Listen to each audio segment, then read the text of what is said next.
네, 2021년 11월 5일 이정훈입니다. 오늘 국힘당 대통령 후보로 윤석열 씨가 확정됐습니다.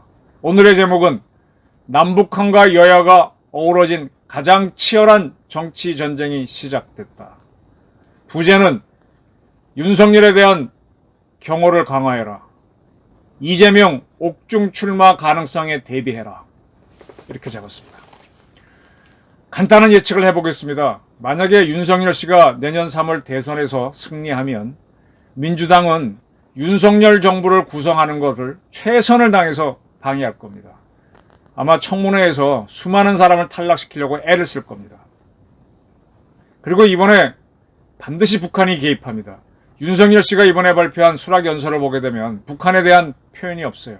통일에 대한 언급도 없어요. 윤석열이 준비 안 돼 있다는 얘기죠. 그와 관계없이 북한은 윤석열 찌르기를 반드시 합니다. 반드시 합니다. 역선택이 있었다고 봅니다. 당신보다도 일반 국민들이 더 많이 그리고 분명히 홍준표를 지지했습니다. 그리고 친박 세력, 박근혜 대통령을 지지하는 세력들이 단호하게 홍준표 의원을 지지했음에도 불구하고 홍준표가 1등을 하지 못했습니다. 윤석열 씨는 쫄리 파문이 있었고 장모 파문이 있었고 장모가 법정 구속이 됐었죠. 또 고발사주 파문, 온갖 사건, 여당의 모든 공격은 윤석열에 집중됐음에도 불구하고 당선이 됐기에 후보가 확정됐기에 참 저력이 있다라고 보입니다. 윤석열 씨 대통령 후보 수락연설에서 보게 되면 그는 간단하게 제가 문재인, 이재명을 합쳐서 문재명이라고 그랬죠. 문재명 이념과 전쟁, 문재명 적폐 세력과의 전쟁을 선포했다라고 저는 봅니다. 박범계, 안민석, 최광옥, 박주민 등등의 이름은 거론하지 않았지만 윤석열 씨는 조국과 추미애, 이재명과 문재인을 거론했습니다. 감정이 얽힐 대로 얽혔다는 얘기죠. 대통령 선거에 나선 후보가 수락연설에서 특정인의 이름을 거론했다는 것은 이게 굉장히 감정적이고 치열하고 갈 때까지 갔다는 뜻입니다. 그의 연설문 중에 몇 가지 눈에 띄는 대목을 옮겨보겠습니다. 저는 사람에 충성하지 않고 국민에만 충성한다는 신념으로 살아왔습니다. 이 신념 때문에 이번 대선은 역대 그 어떤 대선보다가도 물론 하다 보면 승패는 금방 갈릴 수 있지만 그거와 관계없이 굉장히 악랄한 수까지 나오는 치열한 전쟁이 될 거라고 저는 봅니다. 저희 경선 승리를 이 정권은 매우 두려워하고 뼈아파할 것입니다. 사람 이름 거론합니다. 조국의 위선, 추미애의 오만을 무너뜨린 공정의 상징이기 때문입니다. 문재인 정권의 정당성을 무너뜨리는 치명적인 아픔이기 때문입니다. 윤석열 씨가 이 세 사람의 이름을 거론했다. 이건 세 사람과의 전쟁을 하겠다는 뜻이죠. 그러면 세 사람은 얼마나 또 어떤 저항을 하겠습니까? 이 정권은 지배할 정도로 저를 주저앉히고자 했습니다. 저 하나만 무너뜨리면 정권이 자동 연장된다고 생각하고 2년 전부터 탈탈 털었습니다. 앞으로도 계속될 것입니다. 미련을 버리지 않을 것입니다. 네, 앞으로는 대통령 선거가 끝나고 언제까지라고 할까요? 2024년에 국회의원 선거가 있죠. 그때까지 계속될 겁니다. 그때 만약 윤석열 당 쪽에서 압승을 한다면 모를까, 압승하지 못하면 계속 될 겁니다. 아마 윤석열 대통령이 당선된다면 그는 탄핵을 당할지도 모릅니다. 이 대선은 늘 있는 대선이 아닙니다. 나라의 존망이 걸린 절체절명의 선거입니다. 저 역시 그렇게 봅니다. 정권 교체를 이루지 못하면 법치유린이 계속되고 비상식이 상식이 되어 민주당의 일탈은 날개를 달게 될 것입니다. 민주당 정권이 상당히 상식에 어긋난 걸 오래 해왔고 과거의 권위주의 정권도 잘못된 것을 한 적이 많죠. 근데 지적을 하면은 잘못했다 하고 수정을 했는데 이 정권은 그렇게 안 가고 거꾸로 계속 공세적으로 갔죠. 김학의 불법 출금 사건을 벌이고 나서도 그냥 우기고 가고 대장동 게이트도 우기고 가고 심하죠. 제가 과거에 수지킴 사건을 썼을 때 그때 그 정권은 그렇게 하지 않았어요. 어느 순간에는 잘못됐다고 시인을 합니다. 저를 그렇게 잡아넣으려고 그렇게 공격적으로 나오지 못했는데 이번 정권은 특이한 정권입니다. 자기들 부패가 드러난 걸 막기 위해 나라의 법질서를 얼마나 더 왜곡시키겠습니까? 많이 왜곡시켰죠. 그리고 참 표현 잘했습니다. 문재인 정권의 소득 주도 성장과 부동산 폭등은 재산 약탈입니다. 악성 포퓰리즘은 세금 약탈입니다. 1천조가 넘는 국가 채무는 미래 약탈입니다. 그런 다음에 제가 상당히 윤석열 씨가 준비 안 됐다고 보는 부분이 안보 분야인데 달랑 요거밖에 얘기한 게 없습니다. 국민이 안심할 수 있는 든든한 안보 체계를 구축하겠습니다. 저는 국제사회와의 철저한 공조를 통해 비핵화를 더 효율적으로 추진하겠습니다. 우리와 민주주의 가치를 공유하는 나라들과 협력을 강화하고 국민 우선의 실용 외교를 펼치겠습니다. 지금 민주당 정권에는 주사파들이 많이 들어와 있고 그 자들은 김정은을 믿고 그 난리를 치는 건데 김정은 체제를 없애야 됩니다. 그럼 주사파도 무너집니다. 이 좌파의 뿌리를 없애는 선언을 해야 되는데 윤석열 씨는 아직 안보에 대해서는 공부가 덜 된 탓인지 문재명 세력과의 전쟁을 선포하면서도 그 뒤에 있는 진짜 거악인 북한 체제 붕괴는 얘기하지 못했습니다. 이게 윤석열의 한계입니다. 이재명은 이마저도 없었고요. 이번 대선은 상식의 윤석열과 비상식의 이재명과의 싸움입니다. 이재명 이름을 거론했습니다. 합리주의와 포퓰리스트의 싸움입니다. 네. 이런 것들이 눈에 띄는 대목입니다. 앞으로 이재명의 여당은 열린민주당과의 합당을 추진할 겁니다.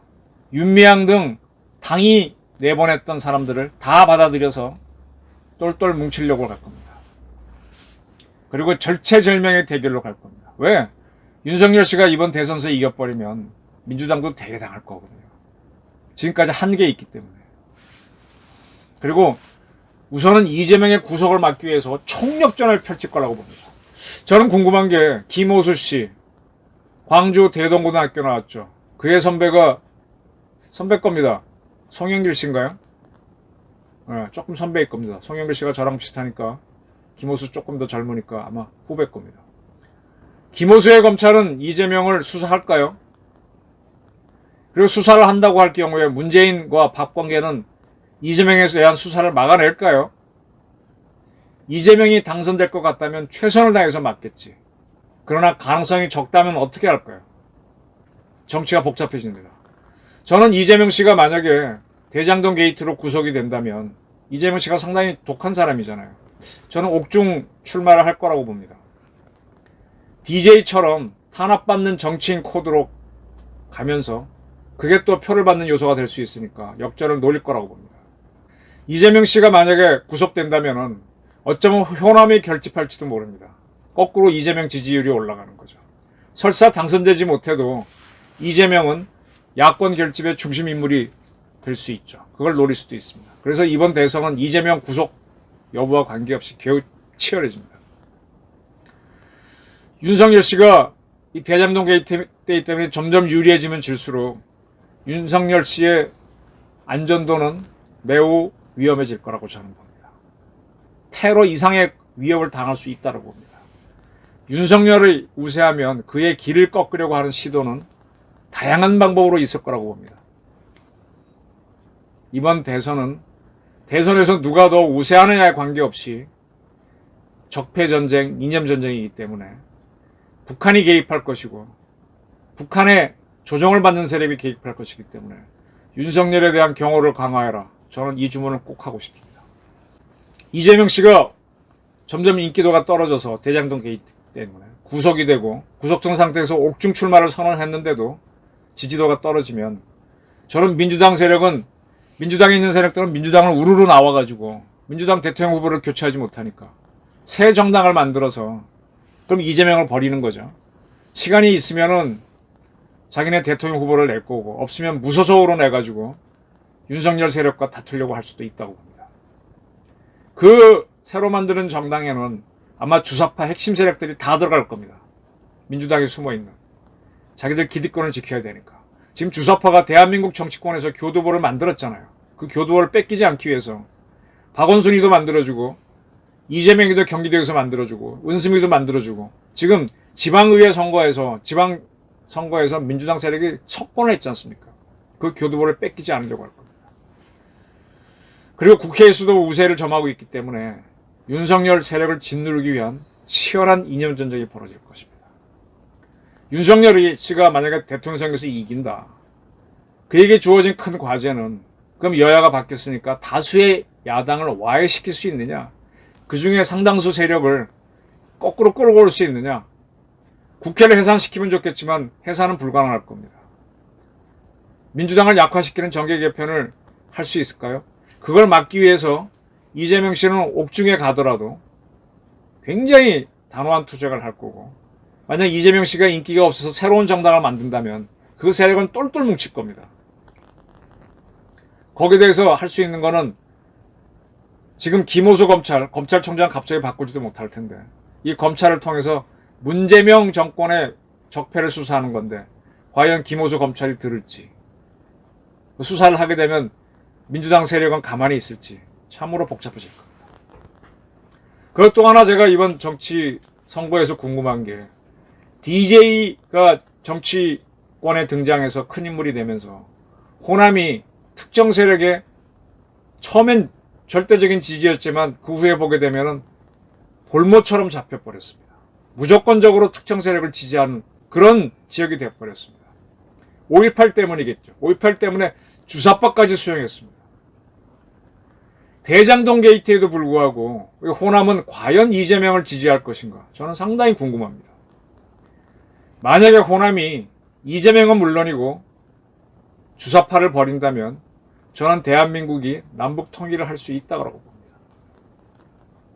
저는 어느 정도 지역색을 인정하는 기자입니다. 근데 그 지역적 울분 때문에 주사파와 손잡고 대장동 게이트를 한 사람을 용인하는 것은 참 이해가 안 됩니다. 저는 호남이 진짜 이걸 벗어날 수 있을지, 이번 선거가 계기인데 어떻게 될지 궁금합니다. 북한이 반드시 윤석열을 노립니다. 여러 가지 방법이 있을 겁니다. 핵실험할 수도 있고요. 핵실험보다 더한 위협이나 대한민국을 협박하거나 윤석열을 노리는 테러를 할 수 있다고 봅니다. 윤석열의 길을 꺾어놔야, 문재인은 지금 북한이 자신 있게 다뤘잖아요.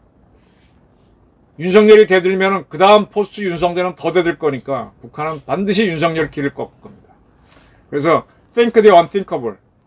북한이 무슨 짓을 할 수 있느냐, 북한이 대한민국에 있는 어떤 세력을 움직여서 위해를 가할 수 있는지 반드시 생각하시기 바랍니다. 이 문제는 위기관리 전문가들이 나서야 여러 가지 방안을 만들 수 있을 거라고 봅니다. 민노총 세력이 준동할 거로 봅니다.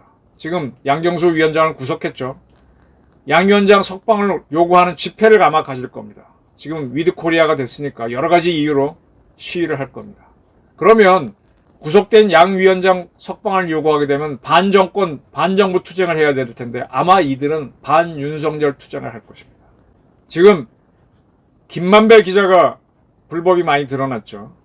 김만배 배자의 불법에 대해서 지난번에 이동훈 조선일보 논설위원이 포항 수산업자랑 관련되고 어쩌고 하니까 시끄러웠잖아요. 좌파 언론단체 다 떠들었는데 지금 김만배 기자가 머니투데이 기자로서 저렇게 한 거에 대해서는 민원련, 언노련 입 꾹 다물고 있습니다. 앞으로 윤석열 씨가 지지율이 올라가면 이러한 좌파 언론단체들이 준동을 할 것입니다. 비겁한 좌파 언론단체들. 이에 대항할 우파 세력은 그렇게 많아 보이지 않아요. 조중동 같은 보수 언론이 조금 할 수 있을 거고, 제가 보기에는 논란이 많은 전광훈 목사의 사랑제일교회가 움직이지 않을까 보는데, 여기에 향군이나 기타 기독교 단체가 합류할지 아마 몸살일 거로 보입니다. 그래서 정치가 시끄러질 거라고 봅니다. 아까 말씀드린 대로 윤석열 씨가 대선에서 이긴다, 정부를 구성할 때 청문회에서 민주당 세력은 이재명을 버렸든 버리지 않든 굉장히 방해할 겁니다. 왜? 6월 달에 지방선거가 있거든요. 지금 지방의회, 지방자치단체는 민주당 1색입니다. 서울시의회 같은 경우는 110명 중에 100석 정도 민주당이죠. 뭐 어떻게 하지 못합니다. 오세훈 씨 당선되긴 했지만 이 지방에서 절대적 우위 때문에 민주당이 힘을 쓰는데, 이 기득권을 유지한 치열한 하기 위해서라도 설사 윤석열이 3월달 대선에서 이겨도 총력을 다해서 회방할 겁니다. 윤석열 씨는 대통령 선거에서 이기더라도 6월 지방선거에서 이기지 못하면 국정 운영이 매우 어려울 겁니다. 오히려 국회에서 민주당 계열이 다수이기 때문에 여러 차례 탄핵 당할 수도 있습니다. 지금 우리법연구회를 중심으로 한 법관들이 김명수 대법원장 중심으로 법원에 포진해 있는 것도 유심히 봐야 됩니다. 굉장히 어려운, 윤석열이 당선돼도 어려운 정권입니다. 저는 쭉 보면서 야, 이런 상황에서 홍준표 의원이 해낼 수 있을까?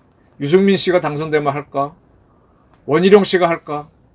참 누가 돼도 어려운데 윤석열 씨가 받았길래 조금 더 할 것 같다는 느낌은 드는데 과연 해낼까? 솔직히 저보고 대통령 하라 그래도 이렇게 거센 집단하고 싸워서 이겨낼 자신은 저도 없습니다. 그 윤석열이 얼마나 할지도 궁금합니다. 대한민국 정치 역사상 가장 치열한 대통령 선거가 시작될 겁니다. 이재명 뒤에 붙어있는 수많은 세력, 그 중에는 바닥 빨갱이를 비롯한 별별 세력이 다 있습니다. 그 세력들을 우리 유권자들이 바르게 보지 않는다면, 그리고 호남 세력이 바르게 봐주지 않는다면 대한민국은 휘청휘청할 수도 있다. 그걸 극복한다면 우리는 어쩌면 남북 통일의 기회를 잡을 수도 있다. 제 이정훈의 판단입니다. 가장 치열한 대통령 선거는 오늘부터 시작됐습니다. 감사합니다.